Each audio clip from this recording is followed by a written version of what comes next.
Golconda jewellers తెలంగాణలో మొట్టమొదటి factory outlet మన కొత్తపేటలో ఫిబ్రవరి 14న గొప్ప శుభారంభం. వసంత పంచమి రోజు ఏం చేయాలంటారు? వసంత పంచమి అనేటటువంటిది మన సనాతన ధర్మంలో ఒక గొప్పనైనటువంటి రోజు. అయితే వసంత పంచమి అంటే గనక దీన్ని ఋషి పంచమి అని కూడా అంటూ ఉంటారు. ఈ రోజున జ్ఞానానికి అధినాయకురాలైనటువంటి తల్లి సరస్వతీదేవి. ఆ సరస్వతీదేవిని ఆరాధన చేసుకోవడానికి, ఆ సరస్వతీదేవిని పూజించడానికి ఇది చాలా గొప్పనైనటువంటి రోజు అని కూడా చెప్పుకోవచ్చు. వసంత పంచమి అనేటటువంటి రోజు ఎన్నో రకాలైనటువంటి దోషాలను హరింపజేస్తూ ఉంటుంది. అసలు మాఘమాసం అంటేనే పెళ్ళిళ్ళకు గొప్పనైనటువంటి మాసము. ఎన్నో రకాలైనటువంటి విధానాలతో పెళ్ళిళ్ళు జరిగేటటువంటి మాసంగా అని కూడా పిలుస్తూ ఉంటాము. వసంత పంచమి రోజున ఎన్నో రకాలైనటువంటి శుభకార్యాలు జరుగుతాయి. పెళ్ళిళ్ళు, గృహప్రవేశాలు, దేవతా క్రతువులు, అక్షరాభ్యాసాలు, ఇలా ఎన్నో రకాలైనటువంటి శుభాన్ని కలిగించేటటువంటి రోజుగా కూడా మనం వసంత పంచమి రోజున చేస్తూ ఉంటాం. అంటే మనకి ఏదైనా డే పర్టికులర్గా మనం ఏదైనా పని చేయాలి అనుకుంటున్నాము, ఆ రోజు మనకు నెలంతా చూసినా ఏ రోజు కలిసి రావడం లేదు.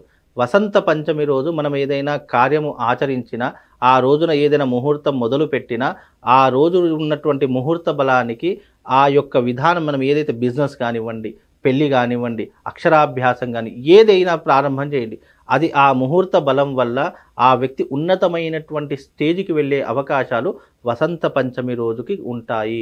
వసంత పంచమి రోజు మనం అసలు ఏమి చూసుకోవాల్సిన అవసరం లేదు. వసంత పంచమి అంటేనే అది ఒక గొప్పదైనటువంటి ముహూర్తం. మన జ్యోతిష్యంలో, సనాతన ధర్మంలో ముహూర్తానికి ఉన్నటువంటి ప్రాధాన్యత ఇంకా దేనికి లేదు. అందుకే మనం ఏది చేయాలన్నా ముహూర్తాన్ని ప్రధానంగా చూస్తూ ఉంటాం. అలాంటి గొప్పనైనటువంటి ముహూర్తమే ఈ వసంత పంచమి యొక్క ముహూర్తము. ఆ రోజున చాలామంది విశేషంగా అక్షరాభ్యాసాలు ఆచరిస్తూ ఉంటారు. కొంతమంది వ్యాపారం మొదలు పెడుతూ ఉంటారు. అదే రోజున మాకు స్పెసిఫిక్గా ఈ గృహప్రవేశం కావాలి, కొత్త ఇంట్లోకి వెళ్ళాలి అని అనుకుంటారు. అదే రోజున మాకు ముహూర్తం, పెళ్లి ముహూర్తం కావాలి అని కోరుకుంటారు. అంటే ఆ రోజు చాలా విశేషమైనటువంటి రోజుగా చెప్పడం జరిగింది. చదువు లేనటువంటి వాళ్ళు, జ్ఞానము లేనటువంటి వాళ్ళు, నత్తిగా మాట్లాడేటటువంటి వారు, అంటే అక్షరాలు కూడా సరిగ్గా పలకలేనటువంటి వాళ్ళు ఈ ఋషి పంచమి రోజున నాలుక మీద శ్రీకారం రాస్తారు. అది దేనితో? బంగారపు పెన్నుతో శ్రీకారం రాస్తే గనక మాటలు బాగా మాట్లాడతారు, మంచి జ్ఞానవంతుడవుతాడు, మంచి తెలివితేటలు కలిగినటువంటి వాడవుతాడు అని చెప్పేసి సనాతన ధర్మంలో చెప్పడం జరిగింది. అలాగే చాలామంది మన దగ్గరలో ఉన్నటువంటి జ్ఞాన సరస్వతి దేవస్థానంలో ఆ రోజున చాలా రద్దీగా ఉంటుంది. ఆ రోజున చక్కగా అమ్మవారిని దర్శిస్తూ ఉంటారు. మన భారతదేశంలో నదీ తీరం నందు ఉన్నటువంటి ఏకైక స్వయంగా వెలిసినటువంటి తల్లి బాసర జ్ఞాన సరస్వతీ దేవి. ఆ రోజున అమ్మవారిని దర్శించుకోండి, ఆ రోజున అమ్మవారిని పూజించండి, అర్చించండి, మీ కష్టమేదో చెప్పుకోండి. దాని ద్వారా మన కష్టాలన్నీ తీరేటటువంటి అవకాశము ఈ ఋషి పంచమికి ఉంటుంది. ఈ యొక్క ఋషి పంచమి అనేటటువంటిది, వసంత పంచమి అనేటటువంటిది ఎన్నో అదృష్టాలతో కూడుకున్నటువంటి ముహూర్తము. ఆ రోజున ఇంకోటి ఏంటంటే, ఈ మాఘమాసంలో మనకు శ్యామలా నవరాత్రులు రావడం జరుగుతుంది. ఈ మాఘమాసంలో శ్యామలా నవరాత్రుల్లో ప్రధానమైనటువంటి రోజు ఏది అనంటే గనక ఈ యొక్క అమ్మవారి యొక్క వసంత పంచమి.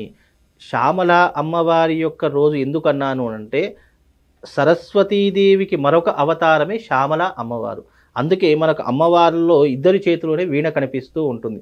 ఒకటి సరస్వతి అమ్మవారి యొక్క చేతిలో, రెండవది శ్యామల అమ్మవారి యొక్క చేతిలో. వీరిద్దరూ వేరు కాదు, ఇద్దరు ఒకే స్వరూపము. ఒకరి నుంచి ఒకరు ఉద్భవించినటువంటి విధానమే శ్యామల అమ్మవారు. ఈ వసంత పంచమి రోజున ఎవరి ఇంట్లోనైనా రాజశ్యామల యాగం చేసినా కానీ, అమ్మవారిని మనం స్మరించినా కానీ, రాజ్యాధికారం పొందడానికి, అనుకున్నటువంటి పనులు సాధించడానికి ఈ యొక్క విధానం కూడా ఈ యొక్క మాఘ పురాణంలో చెప్పడం జరిగింది. మాఘ పురాణం అంతా కూడా అమ్మవారికి సంబంధించినటువంటి విధానము.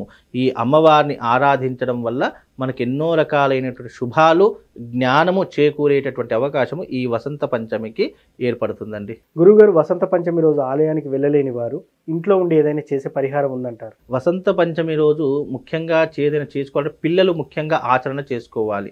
ఎందుకంటే వసంత పంచమి అనేది చదువుకి, జ్ఞానానికి ప్రతీక కాబట్టి, సరస్వతి అమ్మవారు జ్ఞానాన్ని, చదువుని ప్రసాదించే తల్లి కాబట్టి ఆ రోజున ముఖ్యంగా ప్రతి ఒక్క చదువుకునేటటువంటి విద్యార్థులందరూ కూడా సరస్వతీదేవిని ఆరాధన చేసుకోవాలి. ఇంట్లో ఏదైనా చేసుకోవాలి అంటే గనక అమ్మవారి యొక్క ఆరాధన చేసుకోవాలి. సరస్వతీదేవి యొక్క అమ్మవారి యొక్క పటాన్ని ముందర పెట్టుకొని దాని ముందర కలశం ఏర్పాటు చేసుకొని అఖండ దీపాన్ని వెలిగించుకొని అమ్మవారి యొక్క అష్టోత్తరము, షోడశోపచార పూజ, అలాగే అమ్మవారికి ఇష్టమైనటువంటి నైవేద్యములు పెడితే గనక అమ్మవారు సంతుష్టి చెంది అమ్మవారు సంతోషించి మనకు జ్ఞానాన్ని, కీర్తిని, వైభోగాన్ని ప్రసాదించేటటువంటి తల్లిగాను అమ్మవారు ఎప్పుడూ కూడా మనకు దగ్గరగా ఉండి మనల్ని రక్షిస్తుంది అని చెప్పేసి చెప్పుకోవచ్చండి. అలాగే ఈ అమ్మవారిని ఆరాధించడం వల్ల కలియుగంలో ఎవరైతే ఆర్థిక సమస్యలతో బాధపడుతున్నారో, ఎవరైతే జ్ఞానము లేకుండా అజ్ఞానముతో ప్రవర్తిస్తున్నారో అలాంటి వారికి జ్ఞానాన్ని ప్రసాదించి మోక్ష మార్గాన్ని ప్రసాదించి సన్మార్గాన్ని చూపించేటటువంటి తల్లిగా కూడా ఆ అమ్మవారిని మనం కొలవచ్చండి. గురువుగారు, అదేవిధంగా వసంత పంచమి రోజు పిల్లలతో చదివించాల్సిన మంత్రం ఏదైనా ఉందంటారా? ప్రతి ఒక్కరికి తెలిసినటువంటిదే. శరబిందు సమాకారే పరబ్రహ్మ స్వరూపిణి వాసరాపీఠ నిలయే సరస్వతి నమోస్తుతే అనేటటువంటి మంత్రాన్ని చదివిన అమ్మవారి యొక్క పరిపూర్ణమైనటువంటి ఆయుర ఆరోగ్యాదులు, ఐశ్వర్యాదులు ఆ తల్లి ఎప్పుడూ కూడా ప్రసాదిస్తుంది. ముఖ్యంగా వసంత పంచమి రోజు చాలామందికి ఈ మాట్లాడే విధానంలో తొత్తుళ్ళు పోవడం కానీ, నత్తి రావడం కానీ, లేదు పుట్టినప్పటి నుండి పిల్లవానికి మాటలు లేకపోవడం కానివ్వండి, అసలు ఏమీ మాట్లాడలేనటువంటి వాళ్ళు కానివ్వండి, ఆ ఋషి పంచమి రోజున ప్రత్యేకంగా బంగారముతో చేసినటువంటి పెన్ను ఉంటుంది. ఆ పెన్నుతో ఆ యొక్క బంగారం అంటే పూర్తిగా అది ఉండదు, బంగారంతో చేసినట్టు ఒక సూదిలాగా ఒకటి ఉంటుంది. ఆ దానితో నాలుక మీద శ్రీకారం రాస్తారు. అలా రాయడం వల్ల ఆ రోజున ఆ వ్యక్తికి, ఆ పిల్లవాడికి తొందరగా మాటలు రావడం కానీ, లేదా ఆ వ్యక్తికి తొందరగా స్పష్టంగా మాట్లాడేటటువంటి విధానం కానివ్వండి వచ్చే అవకాశం ఆ రోజున కలుగుతుంది. కాబట్టి ఎవరికైనా ఇలాంటి సమస్యలు ఉంటే ఆ రోజున శ్రీకారం రాయించుకోండి. తప్పకుండా మీకు మంచి జ్ఞానము, అమ్మవారి యొక్క పరిపూర్ణమైనటువంటి అనుగ్రహం మీకు దొరుకుతుందండి. చూశారు కదా, ఇది వాటి కార్యక్రమం. మరో కార్యక్రమంలో మళ్ళీ కలుద్దాం. Thank you.